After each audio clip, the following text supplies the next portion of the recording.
Hello, MrShine here from HearthstonePlayers.com, bringing you another video for my Arena Quiz series. I was looking around at what classes I had remaining to cover during my series, and realized it's finally time. Time to embrace the infamous Mage in the arena, and see what she's all about. My job is going to be a bit trickier in this video because most arena players are already familiar with what makes Mage tick, but I think I have a few tricks up my sleeve that can help give you an edge. When you think of a Mage, you think of three things: Flame Strike, Fireball, and her hero ability, probably in that order. And you'd be right, the Mage's ability to clear big threats and lots of little threats is what makes her a fearsome opponent. Flame Strike does 4 damage to all enemy minions for 7 mana, so that means any tempo gain from the first half of the game can be lost in one fell swoop. Fireball is also extremely dangerous. 6 damage is often enough to clear out a big threat for 4 mana, and it's also flexible as a damage burst finisher that can get through taunters. Fireball is the golden standard for removal spells in Hearthstone, and you can rarely have too many of these in your arena deck. Finally, the Mage's hero ability is the most feared ability in the arena. The fact it can deal 1 damage to any target gives it so much flexibility. Did the enemy drop a 2/1? Hero ability to kill it for 2 mana. Is the opponent 1 HP from death? Hero ability to finish them off. Do you have an Acolyte of Pain in play? Hero ability the Acolyte for 2 mana to draw a card. The opportunities are endless, but with great power comes great responsibility.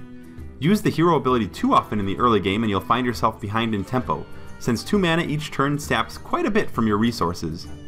Still, we'll want to keep the ability in mind to make cards like Gurubashi Berserker, Amani Berserker, and Raging Worgen far scarier cards than they are normally. Mage's weaknesses are a bit more subtle. The first is outside of Water Elemental and Sorcerer's Apprentice, the class minions are pretty so-so. It's really the Mage spells that shine the most, so you're going to have to rely on a lot of neutral minions in your deck to carry most of the load. Another weakness is the Mage really needs the board to be at its strongest. True, it's the same for most classes, but consider this. If you have nothing on the board and need to Flame Strike, sure, you clear the board, but you also spend 7 mana doing it, so you likely can't place a strong threat on the board, and your opponent will likely be able to fill it up with minions the next turn. Same with Fireball, Frostbolt, and Polymorph. They are great cards that act as 1-for-1 removal, but unless you can capitalize with the board you already have, it often only delays things instead of advancing your position. So now that you've been briefed a bit on Mage, let's kick off the quiz.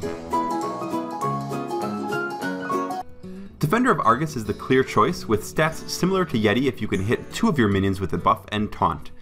True, it's not always a true 4-drop, but its impact is worth having in your deck to help you take advantage of a trade on the board, or protect yourself from a particularly dangerous minion. Arcane Golem is next, since its cheap cost is great for the 4 charge damage. The Battlecry is a significant downside though, so you don't usually want to play it in the early game unless you really need to deal with something. Young Priestess only has 1 HP, which means it can often die for free, and the ability is nice, but usually amounts to only 1 HP before the Priestess dies. Frostbolt is an excellent removal card for 2 mana. The 3 damage means it kills most 2 and 3 drop minions, and the freeze gives you added flexibility if you want to lock down a particularly scary threat, or you want to freeze your opponent's weapon for a turn. Versatile and efficient, it's easy to choose here. Stormpike Commando is a poor man's Argent Commander, and while it isn't as good, it also isn't horrible with the Battlecry. The problem is its body is pretty weak, but the card will still do in a pinch. Undertaker relies on Death Rattle minions to be effective. There are a lot of great Death Rattle cards, but we have no way of knowing what we'll get in the arena, so it's not worth the risk. Frostbolt and Undertaker were in the pick before this, so I've already discussed their value. All I'll say about the Tauren Warrior is it's a 2/3 for 3 mana, which is something you'd expect from a 2-drop. The Taunt and Enrage aren't nearly useful enough for such a weak-bodied minion to make up for the fact it's more expensive. Spectral Knight is the enemy of mages everywhere, except when it's on your side. The inability to be targeted by spells or abilities means that this card can get a lot of value in the arena, forcing opponents to run minions into it for clearance. A top 5-drop that I'm happy I can grab. Iron for Grizzly is an acceptable 3-drop. The extra attack makes all the difference in the world between it and the Tauren Warrior, since it will often trade with other 3-drops. Finally, the Corehound has a ton of attack, but if you want to spend the majority of your turn dropping a threat, you would prefer it could survive more than 5 points of damage. I chose Counterspell, an easy pick for me here. When playing at the right time, it's nice insurance to prevent a turn 7 Flame Strike, or a particularly strong spell if the enemy doesn't have the mana or the cards to bait out the counterspell first. Generally, I consider it a rather average card, but compared to the other two, it looks like a shiny jewel. Bloodsail Corsair is a 1/2, which rarely trades for much of anything, although the battlecry is situationally good. Alarmobot is super high risk as an 0/3, especially when you can't guarantee what card it will summon. You need a high curve deck to give this card a chance, and I'm not nearly adventurous enough to consider this card in the arena. Youthful Brewmaster takes the cake here as the 3/2 that sometimes has utility upside with the battlecry. The downside is you don't want to be in a position where you don't want to take the tempo hit, but that's usually gotten around by playing it on turn 2 by itself. Ironfur Grizzly is fine, but both cards tend to accomplish similar things at 3 attack, and the Brewmaster is cheaper, therefore easier to fit into the curve. Young Dragonhawk has 1 HP, and as a 1/1 it will die to any damage, and likely won't kill anything either. Gnomish Inventor is a slight tempo hit, but makes up for it by drawing you a card as its battlecry. The good news is the 2/4 body can often do cleanup work against early 3/2s, and if you get any additional value from the Inventor itself, you've gained a bit of card advantage against your opponent. Booty Bay Bodyguard's 4 HP for a 5-drop is very poor, since there are far more things that can deal 4 damage than can deal 5 damage. A prime example of how the taunt ability comes at the cost of a minion's base stats. Dalaran Mage has 1 attack, which is universally bad in the arena, since minions with 1 attack can rarely make a trade with enemy minions. Really, the Inventor is the only good pick here. Sorcerer's Apprentice has a lot of value in the arena, since it's a 2-drop 3/2 that also can give you a beneficial ability with the reduction of spell mana cost. Since Mage has a variety of spells, this can often be quite useful to cheapen a Frostbolt or Fireball and set yourself up with some added tempo. Duplicate is a secret that can provide you delayed card advantage with the 2 additional minions gained, and can sometimes be a huge game swing if you can duplicate an especially strong minion. However, Mage secrets cost the most out of all its hero secrets, so it's hard to shell out all that mana for something that doesn't immediately impact the board. Arcane Explosion is a card that can be quite good when combined with spell power, but as a standalone card, the 1 damage isn't often enough to clear many minions regularly played in the arena. It's early, but we can still use more 2-drops, so I'm happy to take another Brewmaster. Wolf Rider is 3 damage for 3 mana, but I already have 2 Frostbolts, which are better than most cases, so it's not really a strong contender. Frost Nova is an interesting card since it can delay damage and help your board push for damage, but the fact is it's inherently a 0-for-1 card trade, which means it's too situational for average arena decks to properly utilize. You want cards that can threaten other cards and progress your board, and this is not very good at accomplishing that fact. Twilight Drake is basically a Yeti with more variants. Terrible in top deck situations, but when played on curve it can be extremely strong. We're still quite happy taking it here. Vaporize has a chance to be huge by taking out a big minion, but because it's dependent on your opponent to run something into it, it rarely gets max value. Still, it's better than the Alarmobot by leaps and bounds. Water Elemental is a premium 4-drop, one of the best in the game. The stats are great, just like Chillwind Yeti, and the freeze effect is an additional perk that is the stuff of nightmares for weapon classes. Reckless Rocketeer comes in a distant second as 5 damage burst for 6 mana. The minion usually doesn't survive for another attack, which makes it much worse than Fireball, which deals 1 more damage for 2 less mana and doesn't get interrupted by taunts. Magma Rager has 1 HP, which immediately puts the card in a bad situation. In fact, it costs more mana to summon than many hero abilities need to clear it, which is not a good position for any minion to be in. Another Frostbolt seems quite fine here since I'm looking fairly sturdy with other 2-drops at this point. Cult Master comes next since it can give you a great deal of card draw when played at the right time, but even a single card draw on curve is valuable. Still, I feel like the more active Frostbolt was more worthwhile here. Finally, Unstable Ghoul is a somewhat decent 2-drop since the Death Rattle can be very damaging when played at the right time. The downside of this card is it's dead when you have the board, and since I'm not desperate for 2-drops, I'm okay passing it up right here. Dark Iron Dwarf is a very strong card, allowing early cards to trade up due to the temporary damage boost, and is a near snap pick given the alternatives. The Core Hound has already been discussed, and Cone of Cold is usually a combination of Frost Nova and Arcane Explosion. Still, it's too expensive for the single point of damage it deals, and while I'd pick it over Frost Nova, it's far behind a Dark Iron Dwarf. One of the rare times I'm happy to pick a Berserker when it's in a Mage deck. The fact you can self-ping your minions means that the Berserker becomes a threat your opponent wants to deal with, and the 7 HP makes it difficult to remove. Fen Creeper is also passable, although it's quite a bit worse than its counterparts Sludge Belcher and Sen'jin Shieldmaster.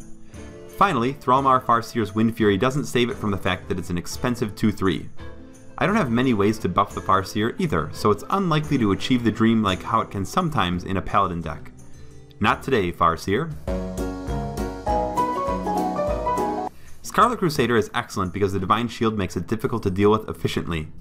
It's a little more variable than Harvest Golem because token minions can pop the bubble and kill it, but it's still one of the better 3-drops the arena has to offer. Ancient Brewmaster is a respectable 4-drop due to the stats, but I already have 2 Youthful Brewmasters in the deck, and it would make me a little nervous if I have too many of those battle cries here. Raid Leader is a very expensive 2/2 minion. Similar to my problems with Tauren Warrior and Thrallmar Farseer, the benefit of this minion is not worth its poor stats. Wolf Rider is the best of the bad here. I'm not thrilled with it since I already have 3 Frostbolts, but Ice Barrier is really just a 3-mana health gain spell, and Grimscale Oracle is a crummy 1/1 that can hurt you just as often as it might help you. Hey, it's Flame Strike, everyone's favorite mass removal card. I don't think I need to say much about this card, other than it's a game changer and can turn things around if the opponent doesn't play around it. Opponents will always need to keep this card in mind every turn after 7. You don't want to flood your deck with too many of these, but the first one is definitely top priority. Spectral Knight is great, and Direwolf Alpha is alright as well, but the first Flame Strike is just too worthwhile. Another example of how taunts hurt the stats of a minion. Would you rather have a 6/7 or a 6/5? Ogre is a pretty obvious pick here, especially when the other minion is a 1/1 Dragonhawk. Amani Berserker is already a good minion, but it's made even better in a Mage deck with the potential for a ping, turning it into a 5-attack minion. When you can kill an enemy's 4-drop with a 2-drop, you're usually a happy camper. Argent Squire is also fine, but I think the Berserker simply represents more of a threat than the Squire. Ice Barrier just gives you life, but life without board presence doesn't get you anywhere. Sunwalker is the equivalent of a wall. The introduction of Sludge Belcher from Naxxramas has diminished its appeal somewhat, but a 4/5 that needs to be hit at least twice usually gets a chance to get some solid value. We're a bit limited in the late game threats at this point, so it's a good time as any to pick. The Injured Blademaster has good stats as a 4/3 for 3, but we don't have any ways to make more use from the minion's HP, so it's usually just a slightly above average 3-drop. Mana Wraith has bad stats and can sometimes shoot yourself in the foot with the ability, so it's not worth picking here.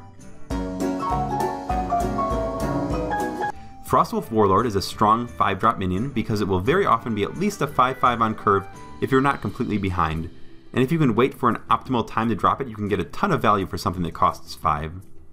Mirror Entity occasionally can blow the enemy out if you get a chance to copy a big minion, but it's also one of the more common secrets people play around, and therefore many people know how to beat it. Frostwolf Grunt is a poor statted 2-drop that again shows the weakness of many taunt minions. 2 bad cards that I already talked about versus my second Flame Strike. I don't think that it takes a brainiac to figure out that Flame Strike is the best card out of this trio. Acolyte of Pain is a decent card if you can play it as a card draw engine, and it's even better in a Mage deck since you can ping it for a card when you have 2 mana to spare. I'm usually wary of picking Acolyte since it's not always a fantastic card to play on turn 3, but it's still a valuable card that can set you ahead in card advantage. Especially compared to other cards in this set, it's the clear winner. Ironforge Rifleman is overcosted and the 1 damage is something my hero ability can do on demand for 2 mana, and Mirror Image is often a speed bump that delays a few hits and is only strong when you want to protect an aggressive early start. Arcane Missiles is the sort of card you don't mind having one of in your deck, but too many starts to degrade the overall value of your cards. You have a 50% chance to outright kill a 2 HP minion using Arcane Missiles, but it's usually best to play it on a turn where you can guarantee a hero ping to increase your odds of clearing something even more. I'm happy to take it here as a utility card, especially compared to the others. Dragonhawk won't go away even after I've asked him politely to leave several times. However, Novice Engineer is interesting. It's very similar to summoning a 1/1 recruit for Paladin on turn 2, so suffice to say it's not a card I am thrilled to see early. However, it isn't completely terrible as a filler card since it replaces itself, but that's about all there is. All of these cards are top cards, but I went with an Ogre since I think I'm okay on 2-drops at this point, and the Ventrico is cheaper than Ogre for comparable stats but also comes with a downside. Ogre on the other hand is no strings attached, and the 7 HP body withstands all but the hardest of removal cards. The epitome of the ideal late game minion. This one was very close between the Ogre and the Tiger, so I'm not docking anyone for picking either. I chose the Ogre, but at this point I have to question the amount of late game drops I have, with 3 Ogres, 2 Flame Strikes, and a Sunwalker. Tiger is a very respectable 5-drop that is cheaper, and the stealth is great for claiming initiative, but I went with one more tried and true Ogre instead. Razorfed Hunter is a bad 2-3, but it does at least come with a 1-1, which makes it more valuable than the other 2-3 3-drops I've encountered so far. Still, it's a choice between adequate and exceptional, so the Hunter will have to live to hunt another day. Another extremely difficult choice here. Shattered Sun Cleric was my pick because I have a decent amount of 2-drops, and if I can play the Cleric on my Amani Berserker or a 3-2 when my opponent plays a 2-3, I've almost already won the game right there. Worst case, it's a 3-2, which is slightly below average for a 3-drop, but at least it trades similarly. Raging Worgen represents 8 damage when left unchecked by the opponent, so it's a priority, but I don't want to self-ping on turn 4 to do so since it eats up 2 mana that could be spent playing a 4-drop minion. It is terrifying for opponents to see when facing a mage though, so it undoubtedly has its uses in a deck. Cultmaster is also quite strong, however my reasoning for passing it up here was that I already have an Acolyte of Pain and a Gnomish Inventor. Plus with the overall minion quality of this deck, I likely will be able to place strong minions on curve and won't really need to draw through a ton of cards. Water Elemental is awesome, and it's nice to have one more in this deck, although we've already discussed its relative strength earlier. The Swamp Ooze is one of the top 2-drops in the arena to help combat early weapon aggro, but it's really hard to compete against a Water Elemental. Finally, Core Hound is here once again and gets passed up for the same reasons as before. Too expensive with too little HP. I thought long and hard about this one, and I'm coming around to the idea that this could have gone either way. We already know how strong Flame Strike is, but too many can start to clutter up your deck in the early game and prevent you from getting cards that you want to effectively play. I consider 3 to be the absolute high end of Flame Strike in an arena deck, and sometimes 2 might be the limit if I'm faced with better options. I ended up picking it here, but in retrospect I believe Darkscale Healer might have been just as good, if not better, given the deck I had. With 2 Water Elementals and 3 Ogres, I have a lot of high HP minions that could gain additional value from a timely heal. Playing Water Elemental on 4, trading it into a 3-2, and then healing it back up to 5 HP would be incredibly strong when played on curve. Both are defensible, and I suppose we're discussing pet peeves when you argue about whether a Flame Strike is worth picking or not. Mirror Entity is the least interesting here because we already discussed how easy it can be for opponents to play around it and give you the least valuable option. The last pick is pretty substandard, but we go with Vaporize as the best of the bad. It's not great and doesn't always get good value since it depends on the enemy misplaying, as we discussed before. The upside is its rare quality, so sometimes people won't expect running into a Vaporize as often.